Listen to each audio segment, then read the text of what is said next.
자비하신 하나님이 우리를 교회로 불러주신 것을 감사를 드립니다.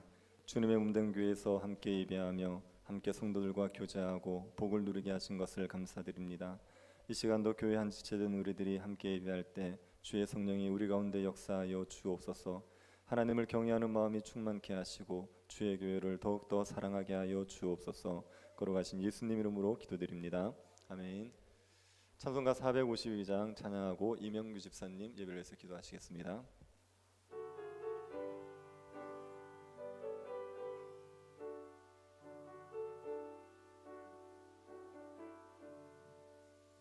내 모든 소원 기도의 제목 예수님 닮기 원함이라. 예수님 형상 나 잊기 위해 세상에 보았기 전에 예수님 닮기 내가 원하네. 날 구원하신 예수님을 내 마음속에 지금 고도사 주님의 영상 인치소서. 무한한 사랑 풍성한 긍휼 슬픈 자 위로하시는 주.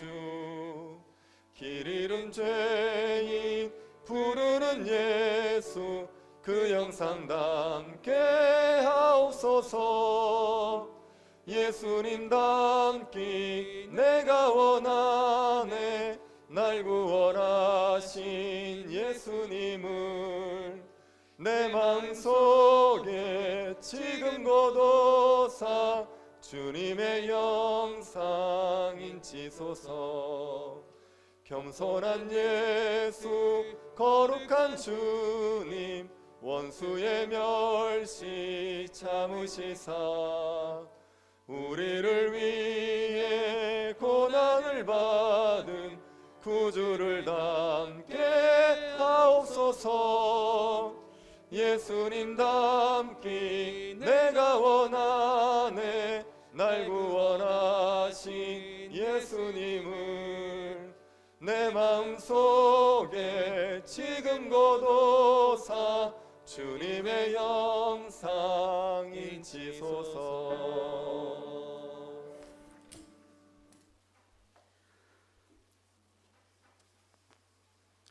참 좋으신 아버지 하나님, 봄비에 새싹이 돋는 풀과 나무들의 모습을 보면서 하나님이 주시는 생명의 신비함을 느끼듯이 사망의 형벌을 이기고 다시 살아 우리에게 죄사함의 소망을 주신 그리스도의 부활을 기뻐하며 감사와 찬양으로 예배를 올립니다.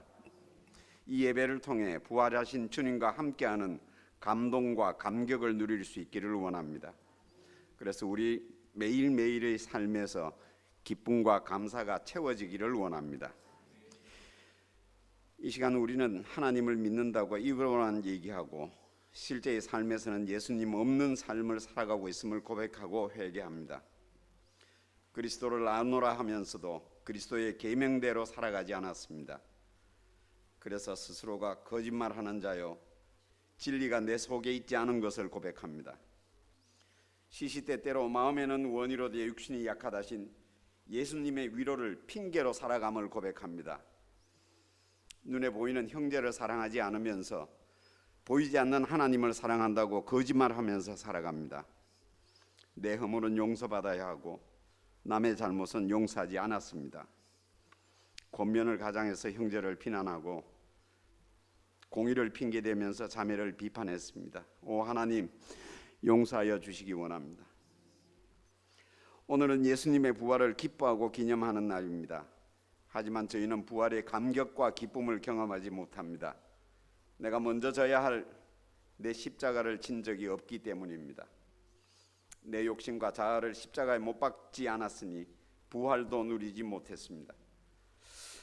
내 안에 떡 썩을 것을 땅에 묻은 적이 없어서 썩지 아니할 것으로의 부활을 누리지 못합니다. 부활의 저녁 이 시간 자복하고 회개합니다.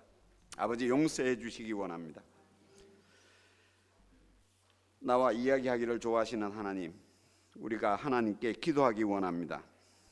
기도는 하나님과 대화하는 것이라고 말은 쉽게 하지만 내가 바라는 것, 내게 필요한 것들을 구하는 간구만 반복할 뿐 내게 말씀해 주시려는 하나님의 음성에는 관심이 없었음을 고백합니다. 이제 하나님의 음성에 귀 기울이기를 배우겠습니다. 내게 주신 하나님의 편지인 하나님의 말씀을 읽고 마음판에 새기고자 노력하겠습니다.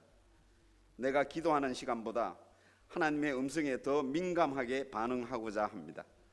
그래서 내 삶에서 모든 일에서 하나님과 끊임없이 소통하는 하나님의 자녀가 되기를 원합니다. 오늘 특별히 기도합니다. 다음 주에는 우리 교회를 이끌어갈 지도자들을 선출하고자 합니다. 우리 공동체가 바르게 나아갈 수 있도록 잘 지도 감독할 수 있는 지혜와 충성의 종들이 선출될 수 있기를 원합니다. 오늘의 본문 말씀에 기록된 모든 자질들과 아울러 특별히 겸손과 관용의 종들이 선택되어서 저들이 화목의 지도자들을 가질 수 있기를 원합니다. 교회 안의 어른들을 잘 공경하고 위로하며 젊은이들에게는 본이 되어 가르치고 어려움에 처한 이들에게 후하게 베풀 수 있는 지도자를 선택할 수 있도록 우리들 한 사람 한 사람에게 바른 선택을 허락해 주시기 원합니다. 선택받은 이들은 기품 있는 지도자가 되고 선택받지 못한 이들은 의연하게 결과를 받아들여서 이번 중직자 선거가 공동체의 은혜 충만한 과정이 될 수 있기를 원합니다. 혹시 내가 원하는 이가 선택되지 않았더라도 공동체의 선택을 기쁨으로 받아들이고 새로 뽑히는 지도자들의 다스림에 순종하는 우리가 되기 원합니다. 유대 민족 전체의 위대한 지도자 여호수아처럼 되지 못했지만 나이 85세에도 험난한 산지 헤브론을 자원해서 택하고 정복한 갈렙처럼 영광의 자리가 아닌 섬김의 자리에 기꺼운 마음으로 설 수 있게 되기를 원합니다. 그래서 우리 공동체 각 사람들이 삶에서 온전히 하나님만 바라고 주변에 도움이 필요한 사람들에게 따뜻한 사랑을 베풀 수 있는 각 처에서 그리스도를 아는 냄새를 나타내는 그런 선한 모임이 되기를 간절히 원합니다. 이 시간 우리에게 듣는 귀를 열어주시고 깨닫는 마음을 순결하게 해주셔서 오늘 배우는 진리의 말씀들을 삶에서 실제 적용해가는 견고한 손과 발을 허락해 주시기 원합니다.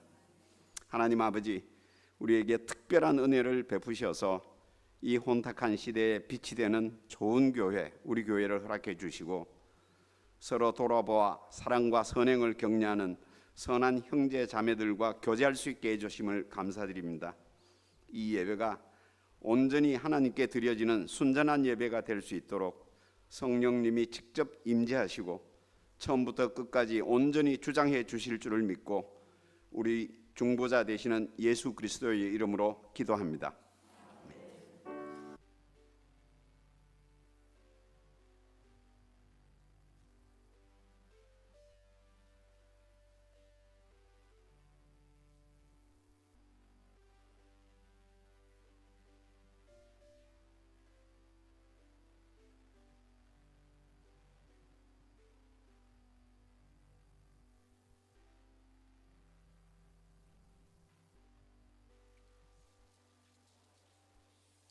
디모데전서 3장 1절부터 13절 말씀입니다. 디모데전서 3장 1절부터 13절 말씀입니다. 찾으셔서 한 절씩 교도하겠습니다. 찾으셨으면 교도하겠습니다. 밑보다 이 말이여 곧 사람이 감독의 직분을 얻으려 함은 선한 일을 사모하는 것이라 함이로다.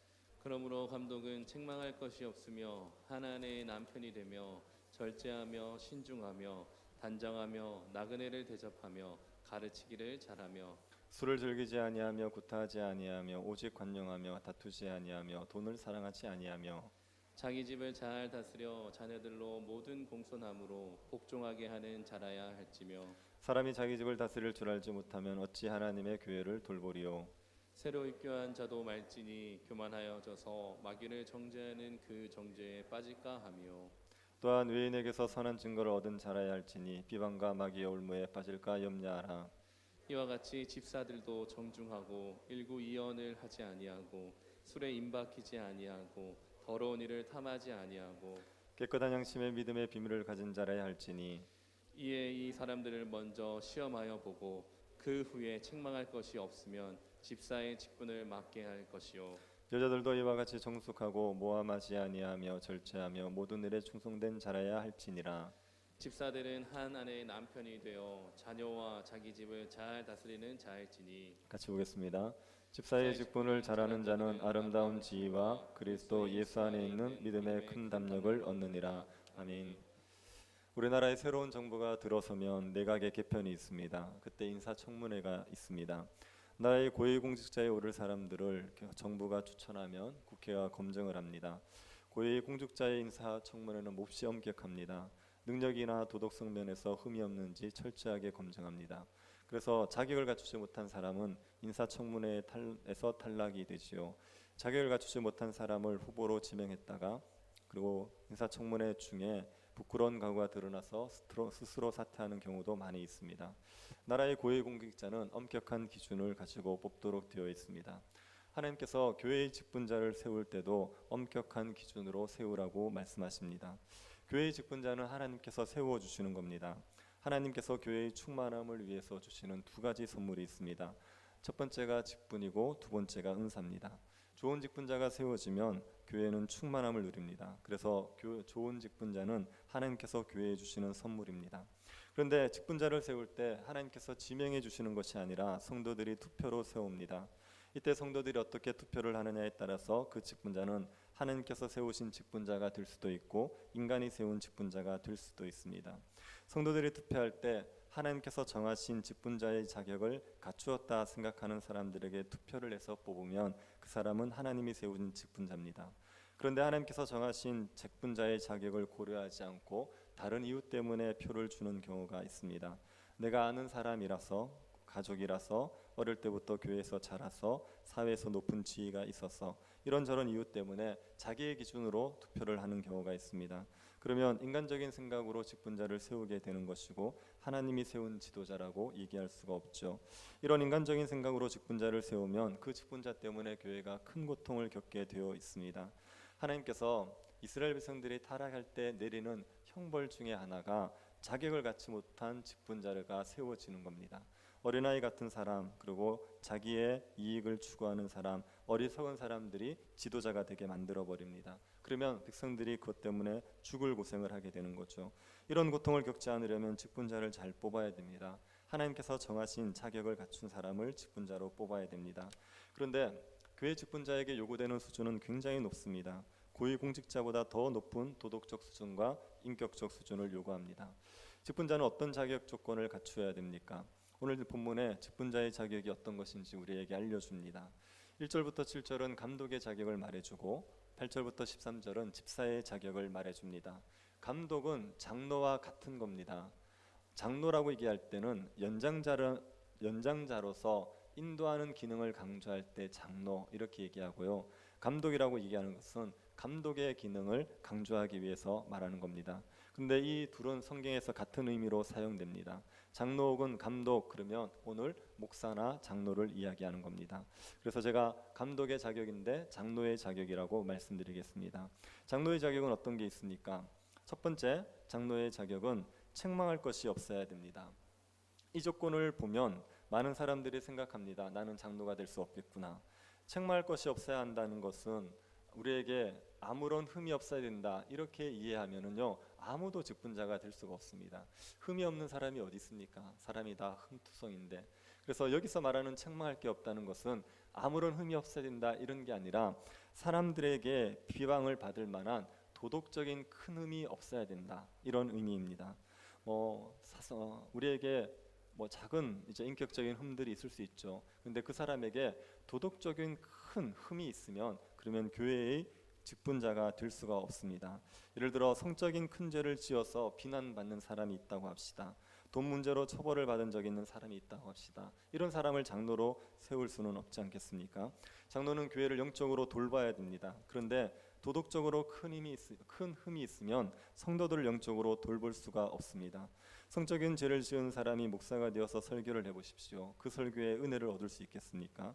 불법을 저질러서 감옥을 갔다 온 사람이 장로가 되어 보십시오. 성도들이 그 치료를 받겠습니까? 그러니 장로가 되려면 큰 도덕적인 흠이 없어야 됩니다. 이것을 가리켜서 책망할 것이 없는 자, 이렇게 얘기합니다. 또 하나님의 남편이 되어야 되죠. 하나님의 남편이 되어야 된다는 게 꼭 아내가 있어야 된다는 의미는 아닙니다.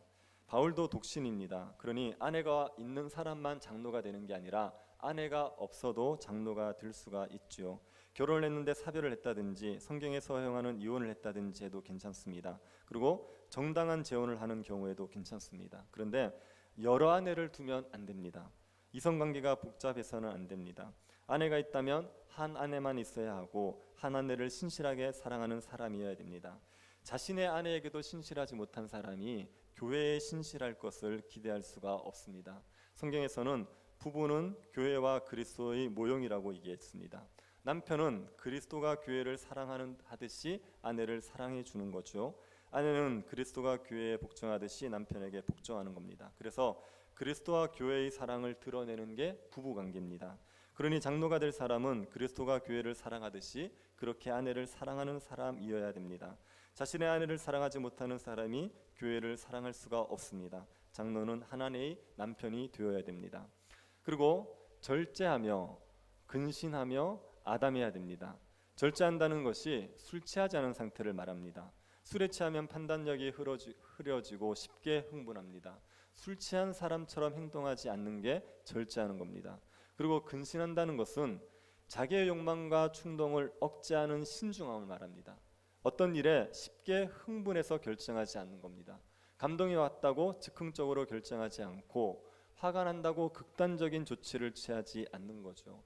가끔 부모님들이 애가 말을 안 듣잖아요.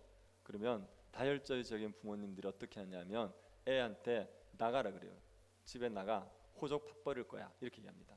그러니까 이게 근신하지를 못하는 겁니다. 이렇게 직분자가 될 사람이 즉흥적으로 또 분노가 일어난다고 아주 극단적인 이런 행동을 하면 안 되는 거죠. 그래서 근신할 수 있는 사람을 장로로 선택을 해야 됩니다. 또 아담하다, 이것은요 질서가 있고 정돈된 상태, 그런 상태를 아담하다 이렇게 얘기합니다.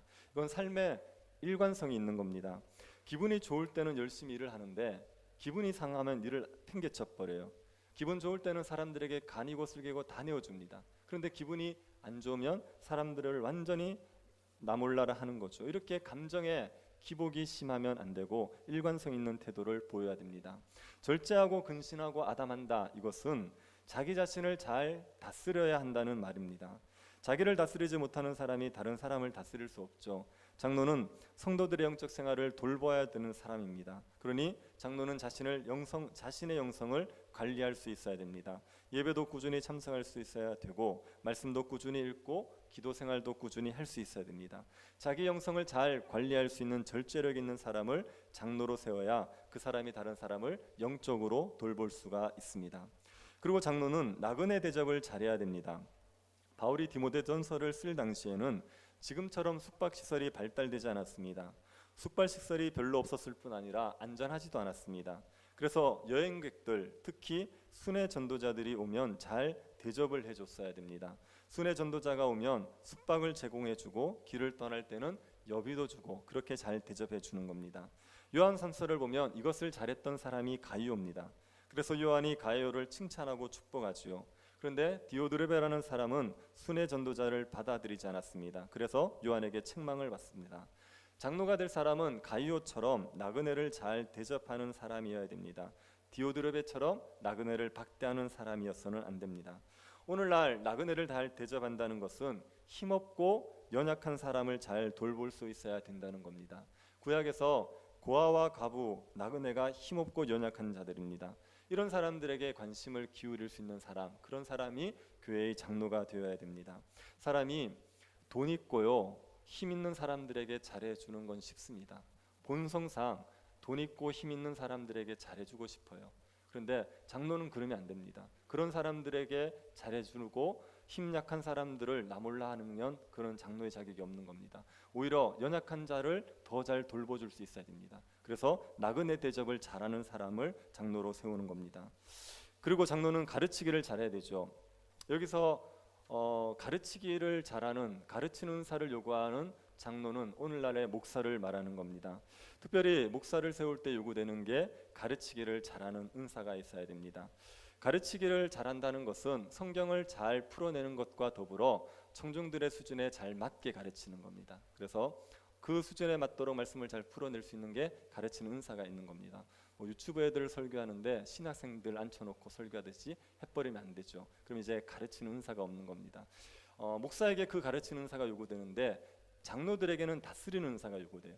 장로들은 교회를 말씀으로 통치해야 하는데 이제 쓰이는 직분이기 때문에 잘 다스릴 수 있는 은사가 있어야 됩니다. 성도들이 말씀에 따라 살아갈 수 있도록 치리할 수 있는 그런 은사가 있어야 되죠.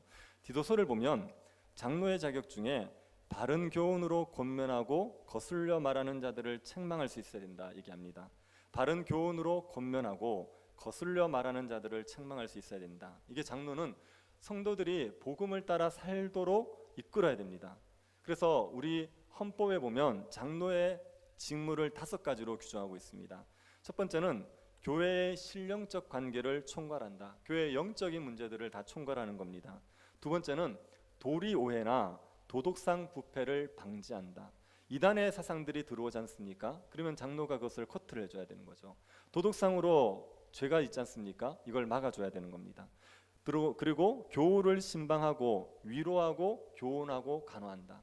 교우들이 어려운 일이 있으면 장로들이 가서 위로해주고 그 다음에 말씀도 가르쳐주고 또 병든 자들은 돌봐주기도 하고 이게 그 장로의 세 번째 그 직무입니다. 그리고 네 번째는 교인의 신앙을 살피고 위하여 기도한다. 다섯 번째, 특별히 신방할 자를 목사에게 보고한다. 이 5가지를 헌법에서 규정하고 있습니다. 그래서 장로는 성도들이 복음을 따라 살도록 성도들을 가르치고 권면하는 직분이에요. 그래서 가르치는 은사, 다스리는 은사가 있어야 되는 겁니다. 또 술을 즐기지 않아야 됩니다. 구타하지 않아야 되고 다투지 않아야 되고 돈을 사랑하지 않아야 됩니다. 술을 즐기는 사람은 장로의 직분을 감당할 수 없어요. 술은 사람들에게 흥분시킨다고 생각하는데요. 술은 흥분제가 아니라 진정제입니다. 술은 우리의 절제력, 이해력, 분별력, 판단력 이런 좋은 것들을 진정시켜 버려요. 그래서 우리가 꼭 필요한 것들을 이제 진정시키고 그래서 이상한 행동을 하게 만드는 게 술입니다. 이런 술을 마시기를 좋아하는 사람들은 장로의 직분을 제대로 감당할 수 없기 때문에 술을 즐기지 말아야 됩니다. 그리고 구타하지 말아야 되죠. 저는 개인적으로 요 조항은 좀 없었으면 좋겠다. 좀 때렸으면 좋겠다. 그런 생각이 들 때가 가끔 있습니다. 근데 구타하면 안 된다. 이 말씀이 있어서 참아야죠. 그리고 다투면 안 됩니다. 잘못된 사람을 바로잡을 때 온유한 태도를 잃어버리면 안 돼요. 그래서 뭐 아무리 말이 안 되는 이야기를 해도 그래도 싸우지 않고 온유하게 참아주고 부드럽게 대해주는 그런 성품이 필요한 겁니다. 또 돈을 사랑하지 말아야 되죠. 거짓 선지자들의 특징이 돈을 사랑하는 겁니다. 말세의 특징도 돈을 사랑하는 겁니다. 돈을 사랑하는 사람은 장로가 되면 안 됩니다. 이게 돈이 많으면 안 된다는 의미는 아닙니다. 돈이 많아도 돈을 사랑하지 않을 수 있고요. 돈이 적어도 돈을 사랑할 수가 있습니다. 삶의 목적이 돈인 사람이 있어요. 돈을 많이 가지는 게 삶의 목적인 사람이 있습니다. 그런 사람이 교회의 장로가 되면 안 되죠. 목사가 돈을 사랑하면 경건을 자기 이익의 수단으로 생각합니다. 교회 사역을 돈벌이로 생각합니다. 교회가 어떻게 되든지 말든지 자기 주머니를 채우려고 온갖 수를 쓰게 되죠. 장로가 돈을 사랑하게 되면 교회 일을 하면서 자기 이득을 취하려고 해요. 그러면 교회 일이 투명하게 되지 못합니다. 그래서 장로는 돈을 사랑하면 안 됩니다. 장로가 돈을 사랑하는지 아닌지를 어떻게 알 수 있습니까? 이건 헌금 생활을 보면 압니다. 헌금을 할 수 있으면요, 그러면 돈을 사랑하지 않는다고 얘기할 수 있죠. 헌금과 구제에 힘쓴다? 그 사람은 돈을 사랑하지 않는 겁니다. 돈을 사랑하는 사람들은 헌금과 구제에 힘쓰지 않습니다. 이게 아까워서 못하는 거죠. 그러니까 구제와 선교에 돈을 잘 쓰는지 또 교회를 헌금하는데 잘 쓰는지, 베풀기를 잘하는지, 이런 것을 보면 그 사람이 돈을 사랑하는지 아닌지를 우리가 알 수가 있습니다. 여기에다가 장로는 자기 집을 잘 다스려 모든 공손함으로 복종하는 자라야 합니다. 이것은 자녀들을 잘 양육해서 공손하게 주의 뜻에 복종하는 자가 되게 해야 된다는 의미예요. 그리고 또 이 의미는 품위 있게 자녀를 다스려야 된다는 의미도 있습니다. 집에서 자녀를 품위 있게 잘 다스리면 그러면 자녀들이 공손하게 복종하는 자들이 되는 거죠. 그래서 장로는 가정을 잘 다스려야 됩니다. 사람이 자기 집을 다스리지 못하면 하나님의 교회를 돌볼 수가 없습니다. 교회를 사도 바울은 하나님의 집 이렇게 얘기했습니다. 예수 그리스도 안에서 한 가족을 이루고 있는 곳이 교회입니다. 그래서 바울이 디모데에게 권면할 때 연세 드신 성도들은 아버지 대하듯이 해라. 그리고 젊은 성도들은 형제 대하듯이 해라. 집에서 부모 대하듯이, 자녀 대하듯이, 형제 대하듯이 그렇게 교회 성도들을 대하라고 했습니다. 그래서 집에서 부모와 형제와 자녀들을 잘 대하고 다스리는 사람이 교회에서도 잘 다스리게 되어 있습니다. 그래서 집에서 자기 가정을 잘 다스리는지를 봐야 되죠. 자녀들을 잘 다스리기 위해서 자녀들에게 말씀을 가르치고 바르게 훈육해야 됩니다. 그리고 기도해야 됩니다. 자녀들에게 많은 이야기를 하는 건 못지않게 하나님께 자녀들에 대해서 많이 기도를 해야 되죠. 하나님의 은혜가 있어야 자녀들이 순종하는 자녀로 자라는 법입니다. 그래서 장로는 자녀들을 말씀으로 양육하고 자녀를 위해서 기도하는 사람이어야 됩니다. 또 장로를 세울 때 새로 입교한 자를 세우면 안 됩니다. 예수님을 믿고 은혜 받아서 마음이 뜨거워서 몇 년을 열심히 할 수 있어요. 그런 사람들이 좀 열심히 한다고 장로로 세워서는 안 됩니다. 그러면 교만해져서 마귀가 받는 정죄를 받게 됩니다. 이 시간을 두고 검증을 해야 돼요. 성숙한 신자들을 장로로 세워야지 예수 믿은 지 몇 년 되지 않은 사람들을 장로로 세워서는 안 되는 겁니다. 장로들은 외인에게 선한 증거를 받은 사람이어야 됩니다. 교회의 선교적 사명을 생각할 때 이건 중요한 문제입니다. 교회는 세상에 빛을 비추어야 됩니다. 그런데 교회 직분자가 세상 사람들의 도덕적 수준에도 미치지 못한다면 복음 전도의 문을 닫아버리게 되는 거죠. 교회의 장로를 세웠는데 언행이 불신자의 수준에 못 미칩니다. 좀 도덕적인 불신자보다도 더 수준이 못한다고 생각해 보십시오. 그러면 그게 얼마나 부끄러운 일입니까? 외인에게 비난받는 사람을 장로로 세우게 되면 교회에 그것은 올무가 됩니다. 마귀가 교회를 넘어뜨리게 하는 올무가 됩니다. 그러니 외인들에게도 선한 증거를 받는 사람을 장로로 세워야 됩니다. 장로의 자격은 가르치기를 잘하고 인격적으로나 도덕적으로 흠이 없고 가정에서나 지역사회에서도 인정받는 사람, 그런 사람이 장로의 자격을 갖춘 겁니다. 장로의 자격이 굉장히 까다롭지요. 이런 사람이 있을까 싶을 정도로 까다롭습니다. 그런데 집사의 자격도 만만치 않습니다. 집사는 구제하는 일을 하게 되어 있습니다. 초대교회에서 7 집사를 세울 때 집사를 세우는 목적이 구제하는 일을 맡기기 위해서요. 처음에 사도들이 구제를 했는데 교회가 커지면서 구제하는 일이 많아지니 사도들이 제대로 감당이 안 되는 겁니다. 그래서 그로 인해서 갈등이 생기자 사도들이 7 집사를 세워서 구제하는 일을 맡겼습니다. 그리고 사도들은 말씀과 기도에 전념했지요. 처음 집사를 세울 때 구제하는 일을 세웠기 때문에 집사의 주 역할은 구제하는 일입니다. 이 구제는 성도들이 복음을 기쁨으로 누리게 하기 위한 겁니다. 성도들이 너무 가난하면 복음으로 인한 기쁨을 누릴 수 없습니다. 매일매일 끼니를 걱정해야 되는 상황에 주로 인한 구원의 기쁨을 충만히 누리고 산다. 이건 아무나 이룰 수 있는 경지가 아닙니다. 대부분의 성도들은 너무 가난하면 복음의 기쁨을 누리지 못합니다. 그래서 구제를 해줘서 복음의 기쁨을 누리게 해주는 거죠. 여기서 가난이라는 것은 물질적 가난일 수도 있고요, 정서적 가난일 수도 있고 사회적 가난일 수도 있습니다. 기본적인 삶을 유지하기 위해서 마땅히 있어야 할 것이 없는 경우가 있습니다. 집사는 이런 성도들을 찾아서 구제하는 역할을 하는 겁니다. 그러면 집사만 구제하면 됩니까? 우리는 아무 구제 안 해도 되고 집사 세워놓고 구제를 다 하라고 맡기면 됩니까? 아니요, 원래 성도들이 다 구제를 하는 겁니다. 그런데 구제의 은사가 있는 집사들을 세워서 이 일을 성도들을 이끌어가면서 하게 하는 겁니다.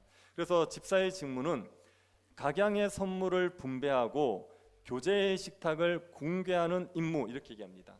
각양의 선물을 분배하고 교제의 식탁을 공개하는 임무. 어떤 집에 뭔가를 많이 가지고 있어요. 그러면 그것을 좀 없는 집에 분배를 해줘야 되는 겁니다.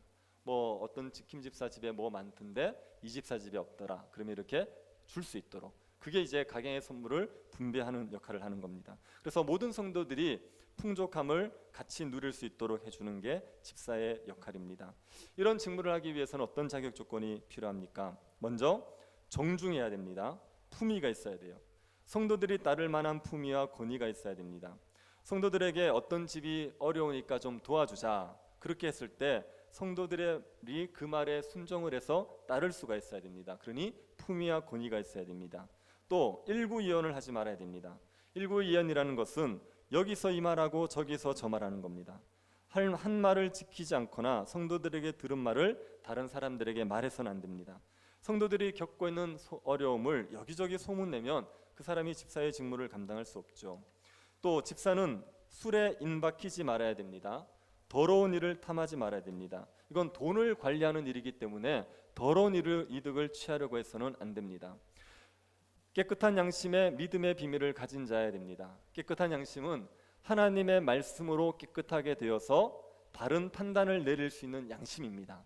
내가 양심껏 판단했습니다, 이렇게 얘기할 수 있죠. 그런데 양심이 부패해버리면 판단이 잘못되는 겁니다. 그래서 깨끗한 양심으로 하나님의 말씀으로 깨끗하게 되어서 바른 판단을 내릴 수 있는 양심, 그런 양심이 있어야 되는 거죠. 그래서 그런 양심을 가지고 도덕적 삶을 사는 사람들, 믿음의 비밀을 잘 간직하고 복음의 진리에서 무장된 사람들이 집사의 직무를 맡아야 됩니다.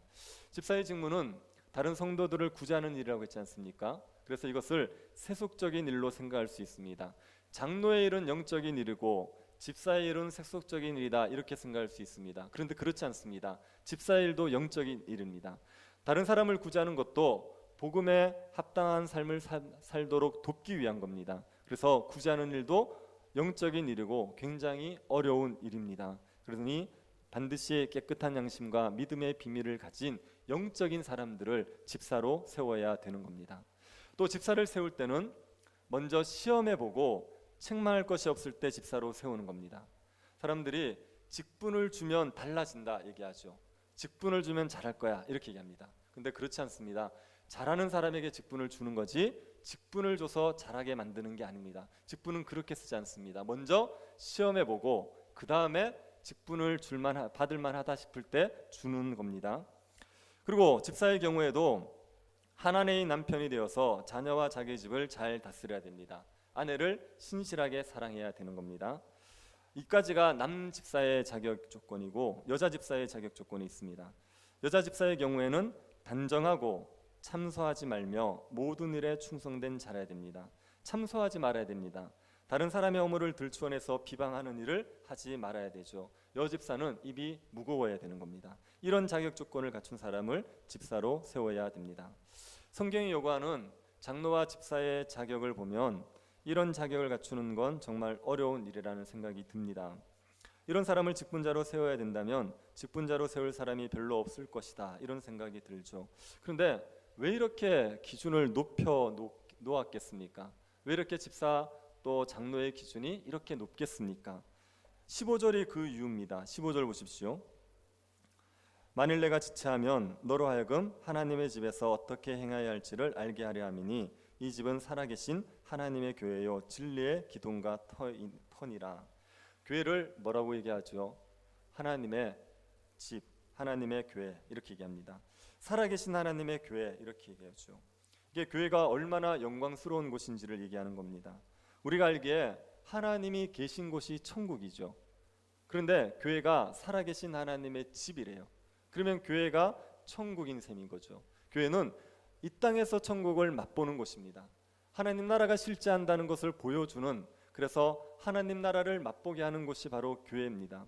이런 교회에 직분자를 세우는데 아무나 세울 수 있겠습니까? 정말 살아계신 하나님이 교회에 계시다고 생각하고 교회가 살아계신 하나님의 집이라고 생각하면 그러면 직분자를 아무나 세울 수 있겠습니까? 교회는 진리의 기둥과 터지요. 교회는 진리를 드러내고 지켜야 되는 곳입니다. 교회가 드러내고 지켜야 될 진리가 무엇입니까? 16절 보십시오. 크도다 경건의 비밀이여 그렇지 않다는 이 없도다. 그는 육신으로 나타나신 바 되시고 영으로 의롭다 하심을 받으시고 천사들에게 보이시고 만국에서 전파되시고 세상에서 믿음 받으시고 영광 가운데서 올리어지셨느니라. 이게 교회가 드러내고 지켜야 될 진리입니다. 이 진리는 무엇입니까? 예수 그리스도에 대한 진리입니다. 예수 그리스도께서 이 땅에 나타나시고 십자가에 죽으시고 다시 부활하시고 하나님 우편에 가신 그 모든 예수 그리스도에 대한 진리, 그것을 교회가 지키고 드러내야 되는 겁니다. 이 예수 그리스도에 대한 진리는 사람들의 생과 사를 좌우하는 진리라고요. 이 예수 그리스도의 진리를 받아들이면 사람은 사는 거고요, 예수 그리스도의 진리를 받아들이지 않고 배척하면 그 사람은 영원한 멸망을 받게 되는 겁니다. 이 진리를 드러내고 지켜야 될 사명이 교회에 있습니다. 그런데 교회의 직분자를 어떻게 아무나 세우겠습니까? 이 막중한 사명을 감당할 교회인데, 영광스러운 교회인데 교회의 직분자를 아무나 세울 수 없죠. 그래서 검증하고 철저하게 검증해서 자격을 갖춘 사람을 직분자로 세워야 되는 겁니다. 교회에서 복음을 지키는 것 못지않게 중요한 것이 직분을 세우는 겁니다. 장로의 자격을 얘기하면서 사도 바울이 가장 먼저 무슨 말을 하는지 보십시오. 3장 1절에 미쁘다 이 말이여, 이렇게 시작하죠. 이 사도 바울이 쓴 목회서신에서 미쁘다 이 말이여, 이 말이 5번이 나옵니다. 사도 바울이 어떤 말을 하기 위해서 미쁘다 이 말이여 이렇게 시작하는 게 5번입니다. 미쁘다 이 말이여라는 뜻은 이것은 참된 말이다, 이런 뜻입니다. 이것은 참된 말이다. 그리고 5번을 문장을 쓰는데 이 중에 4번이 복음과 관련된 거예요. 그래서 미쁘다 이 말이요, 그리고 복음에 대한 이야기를 합니다. 1장 15절 한번 보십시오. 미쁘다 모든 사람이 받을 만한 이 말이요, 그리스도 예수께서 죄인을 구원하시려고 세상에 임하셨다 하였도다. 죄인 중에 내가 괴순이라. 미쁘다 이 말이요, 그리고 복음의 진리를 얘기했죠. 미쁘다 이 말이여를 4번을 복음의 진리에 대해서 썼습니다. 그런데 딱 한 번 이것을 직분에 대해 썼습니다. 그러니 복음을 지키는 것 못지않게 직분을 세우는 게 너무 중요한 거죠. 그래서 이것은 참된 말이라고 강조하면서 직분자의 자격을 이야기하고 있는 겁니다. 자격을 갖추지 않은 사람이 직분자가 되면 교회가 큰 어려움을 겪습니다. 하나님이 세우지 않은 사람을 인간적인 방법으로 세우게 되면 교회가 고통을 겪게 됩니다. 직분자는 하나님께서 교회에 주시는 선물입니다. 하나님이 교회가 천국을 맛보라고 교회가 진리를 드러내고 지키는 일을 잘 감당하면서 복을 누리라고 직분자를 주시는 겁니다. 목사와 장로와 집사를 주시는 겁니다. 그래서 정말 자격을 갖춘 사람이 교회의 직분자가 되면 교회는 큰 복을 누리며 살아갑니다. 살아계신 하나님을 매주일 교회에서 만나면서 복음의 진리를 세상에 드러내고 수많은 죽은 영혼을 살려내는 일을 능력 있게 감당할 수 있습니다. 그런데 교회의 직분자가 직분을 가볍게 생각하는 자격 없는 사람들을 직분자로 세우게 되면 교회가 영광스러움을 잃어버리고 사사시대 같은 암흑기를 거치게 되는 겁니다. 제가 사도행전을 볼 때마다 참 하나님이 잘하셨다 개인적으로 생각하는 일 한 가지가 있습니다. 아나니아 삽비라 사건입니다.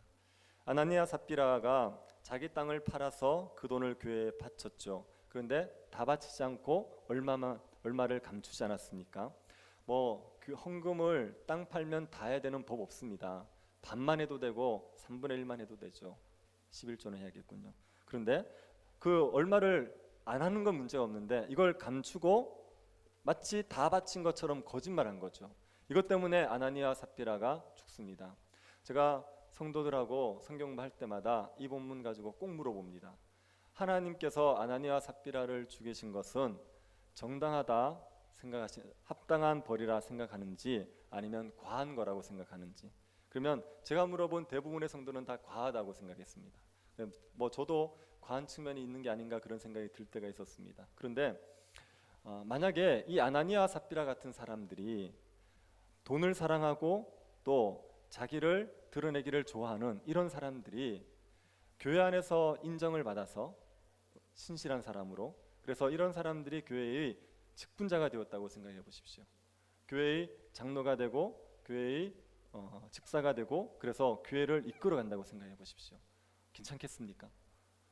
너무나도 그런 걸 상상하면 끔찍하지 않습니까? 초대교회가 얼마나 정말 초월적인 공동체였습니까? 하나님의 임재를 승사하게 누리던 그곳에 자기의 탐욕을 가지고 있는 그런 사람들이 세워져서 좌지우지한다 그러면 교회가 얼마나 고통을 겪겠습니까? 그래서 아나니아 삽비라를 하나님께서 치신 것은 저는 잘한 일이다, 이런 생각이 들지요. 교회에 직분자를 바르게 세우는 건 너무나도 중요한 문제입니다. 교회의 영광을 훼손하는 그런 사람이 직분자가 되어지면 그러면 교회가 큰 어려움을 겪게 되기 때문에 직분자를 바르게 세워야 됩니다. 이렇게 자격 조건을 말해도 뭐 이렇게 실제로 투표할 때 이런 사람 없으니까 뭐 아무나 뽑자 이렇게 되는 경우들이 있는 것 같습니다. 근데 사람들이 이런 자격 조건을 누가 갖출 수 있냐 이렇게 묻는 경우가 있는데 이런 자격 조건은 갖추려고 해서 갖춰지는 건 아닙니다. 내가 직분자가 뭐 되겠다 해서 이런 자격 조건을 갖추자 이렇게 돼서 잘 되는 문제 아닙니다. 근데 사람들 안에 복음의 진리가 있으면요, 사람들 안에 복음의 진리가 살아있으면요, 세월이 흐르면서 점점 이런 사람들로 변화되기 마련입니다. 하나님의 아들이신 예수님이 이 땅에 오셨고 그분이 나를 위해 십자가에서 죽으셨고 부활 승천한다는 것을 하셨다는 것을 믿고 그 진리를 따라 살아가기를 힘쓰는 사람들은 세월이 지나면 이런 자격 조건을 갖춘 사람들로 변하게 되어 있습니다. 예수님이 다시 오셔서 이 땅의 새하늘과 새 땅을 펼쳐나가실 것을 믿고 살아가는 사람들, 그런 사람들은 장로의 자격 조건을 갖추고 집사의 자격 조건을 갖추기 마련입니다.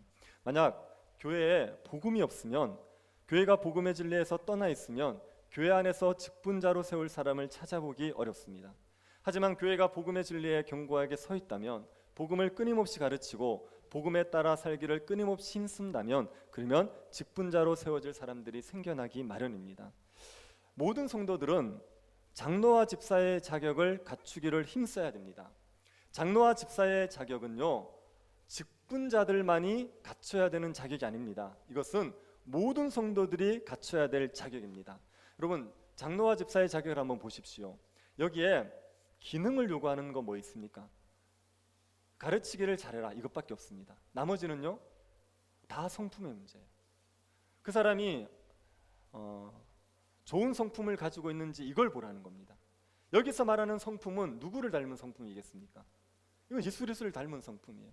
예수 그리스도를 닮은 성품을 가진 자들이 직분자로 세워져야 한다고 얘기하는 겁니다. 그러면 예수 그리스도를 닮는 일은 직분자만 해야 됩니까? 그럼 모든 성도들이 다 해야 되는 거 아닙니까? 모든 성도들이 다 예수를 닮기를 힘써야 되죠. 그러니 이 직분자의 자격 조건은 모든 성도들이 갖춰야 될 자격 조건입니다. 모든 성도들은 다 예수를 닮기 위해서 애써야 됩니다. 그런데 그 중에 하나님께서 특별하게 직분을 주셔서 교회를 섬기게 하는 직분자가 세워지는 거죠. 직분자는 성도들의 본입니다. 성도들이 내가 예수를 닮아가도록 자라가야 된단 말입니다. 그럴 때 누구를 보고 따르느냐? 직분자를 보고 따르게 되어 있어요. 직분자가 예수를 닮아서 그런 성품을 가지고 살아가는 것을 보면 나도 저런 사람이 되어야겠다, 그런 마음을 가지도록 만들기 위해서 직분자는 예수를 닮은 성품을 가진 사람을 뽑도록 되어 있는 겁니다. 그래서 모든 성도들이 직분자의 조건을 갖추기 위해서 애를 쓰셔야 됩니다. 그리고 직분을 맡은 사람들은 충성해야 되죠. 죽도록 충성해야 됩니다. 그래서 직분을 잘 감당해야 됩니다. 직분을 감당하는 사람들은 복이 있습니다. 어떤 복이 있습니까? 아름다운 지위하여 믿음의 큰 담력을 얻습니다. 아름다운 지위라는 것은 사람들에게 존귀 여김을 받는다는 얘기입니다. 교회에서 직분을 잘 감당해 보십시오. 그러면 성도들이 참 존귀 여겨줍니다. 그게 아름다운 지위를 얻는 겁니다. 그리고 믿음의 큰 담력이 있습니다. 믿음이 좋아집니다. 믿음이 좋아지는 게 복입니다. 재물을 얻고 사회적으로 높아지는 것보다 믿음이 좋아지는 게 정말 복입니다. 우리는 믿음으로 하나님이 주시는 복을 누리는 사람들이에요. 하나님께서 살아계신다, 하나님이 나를 사랑하신다, 하나님께서 나에게 영원한 생명을 주신다, 이걸 믿으면 그러면 우리의 삶의 평강과 기쁨이 충만하게 누려지게 되는 겁니다. 하나님을 정말 믿어보십시오. 무엇을 두려워하고 무엇을 염려하겠습니까? 무엇에 집착하겠습니까? 그런데 안 믿어지니까 삶이 힘든 거란 말이에요. 믿음이 견고해지면 우리는 이 땅에서 천국을 누리고 살아가는 겁니다. 그런데 그 믿음의 큰 담력을 직분을 잘 감당하는 사람에게 주시는 거예요. 직분을 감당하면 정말 하나님의 살아계심을 믿고 하나님께서 우리에게 약속한 모든 것들이 이루어질 것을 믿게 되어 있습니다. 그 믿음이 생겨서 하나님 나라의 복을 풍성히 누리게 되는 거죠. 그래서 직분을 잘 감당하면 아름다운 지위와 믿음의 큰 담력을 얻게 되는 겁니다. 직분을 잘 감당하면, 집사직을 잘 감당하면 집을 사지요. 장로직을 잘 감당하면 장 놀 수 있도록 돈이 많이 생기죠. 그런 거 약속된 거 없습니다. 그런데 뭘 약속해 주셨느냐? 아름다운 지위 그리고 믿음의 큰 담력. 이게 신자로서 귀한 겁니다. 이걸 주시겠다 약속하셨으니까 충성되게 감당해야 되는 겁니다. 근데 직분을 맡았는데 제대로 감당하지 않으면 화가 있겠습니까? 없겠습니까? 화가 있죠. 이거 직분인데 하나님이 맡겨주신 직분을 소홀히 하면요, 하나님 앞에서 책임을 져야 됩니다. 구약에 제사장들이 세워지지 않습니까? 근데 그 아론의 두 아들 나답과 아비후가 하나님이 명하시지 않은 다른 불을 들였다가 죽습니다. 불 하나 잘못 다른 걸 드린 것 때문에 죽어야 되느냐? 그렇게 생각할 수 있는데 하나님이 어떤 분인지를 생각하면요, 이걸 하나님이 정하신 걸 인간이 함부로 바꾼다는 건 굉장히 위험한 겁니다. 하나님께서 정하신 게 있는데 그것을 인간적인 생각으로 마음대로 하는 것, 그게 허용이 안 됩니다. 하나님이 직분을 주셨는데 그걸 내 마음대로 하는 건 허용이 안 됩니다. 내가 하고 싶으면 하고 하기 싫으면 안 합니까? 그런 게 어디 있습니까? 그러면 하나님을 믿는다고 어떻게 얘기할 수 있습니까? 그 사사시대 엘리의 두 아들은 하나님께 드리는 제사를 멸시했죠. 홈리와 비나스. 그래서 그것 때문에 집안이 망하지 않습니까? 하나님 앞에 우리가 받은 직분을 소홀히 감당하면 그 책임을 또 져야 되는 거예요. 그래서 직분은 탐할 게 아닙니다. 직분은 사모하셔야 됩니다. 직분을 하찮은 것으로 생각하시는 건 정말 이거는 교회의 영광과 하나님의 영광을 모르시는 거예요. 직분은 정말 귀한 거기 때문에 사모는 하셔야 됩니다. 그러나 인간적으로 탐할 게 아니에요. 내가 뭘 누구에게 부탁해서 이걸 좀 하고 이런 생각 자체를 한다는 건 정말 신자답지 않은 겁니다. 그런 생각 자체를 할 수 없고 인간적으로 누구를 세우겠다는 생각 자체를 할 수 없는 겁니다. 이건 정말 두려움과 떨림으로 감당해야 될 일입니다. 그래서 하나님께서 세우신 사람들이 정말 하나님을 의지하는 마음으로 감당하게 되면 하나님께서 주시는 복을 누리지만, 그러나 인간적인 탐욕을 부리면 이 직분을 안 맡음만 못한 상황이 되는 겁니다. 여러분이 직분자 투표를 하실 때 이런 기준에 따라 투표하시기를 바랍니다. 집에 돌아가셔서 다시 한번 읽어보십시오.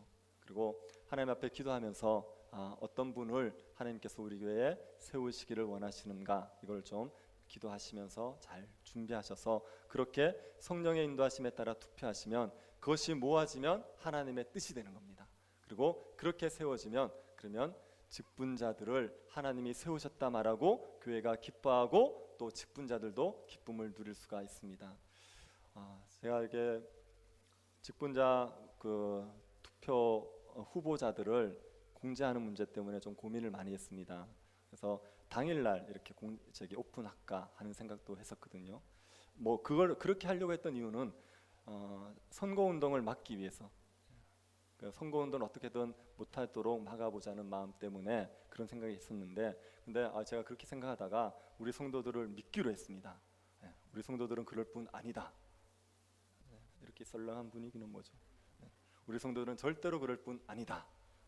이렇게 얘기했는데, 그런데 이때 이렇게 전화해서 뽑아달라 그런 얘기하기는 너무 부끄러운 분위기인데, 그런 걸 얘기하면 너무 이상한 사람 취급받을 텐데, 그래서 그런 거 안 하실 거라고 믿고, 그리고 이렇게 공개하고 그리고 같이 기도하면서 준비하자고 한 겁니다.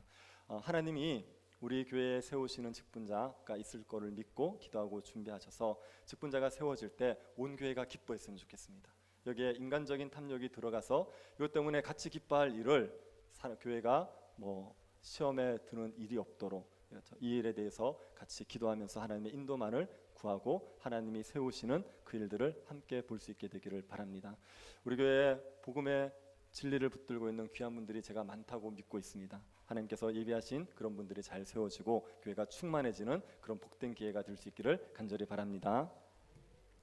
하나님 아버지, 은혜에 감사드립니다.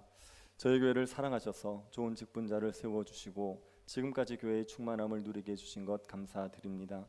저희 교회가 앞으로도 직분자의 복을 받을 수 있는 교회가 되게 하여 주옵소서.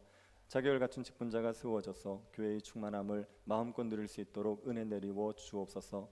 살아계신 하나님의 교회요, 진리의 기둥과 터인 교회가 되게 하여 주옵소서.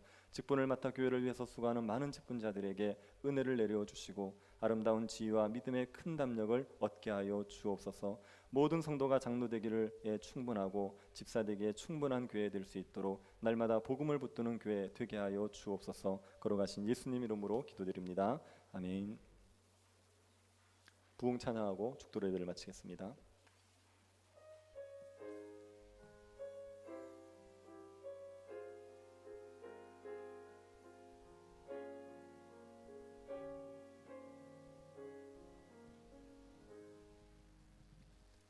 이 땅의 황무함을 보소서. 하늘의 하나님 긍휼을 베푸시는 주여, 우리의 죄악 용서하소서. 이 땅 고쳐 주소서.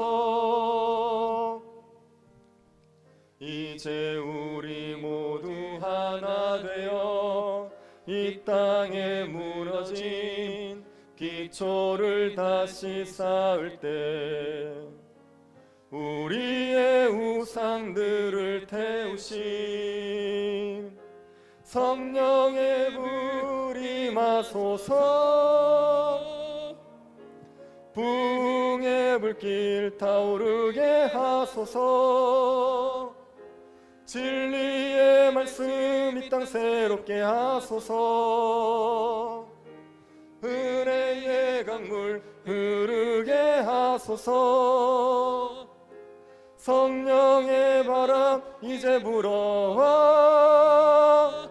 오 주의 영광 가득한 새날 주소서.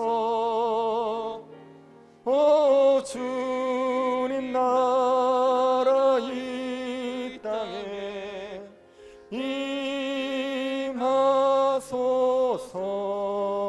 임하소서. 지금은 우리 주 예수 그리스도의 은혜와 하나님의 사랑과 성령의 교통 위로하심이 사랑하는 주의 백성들의 머리 위에 지금으로부터 영원토록 함께 있을지어다. 아멘.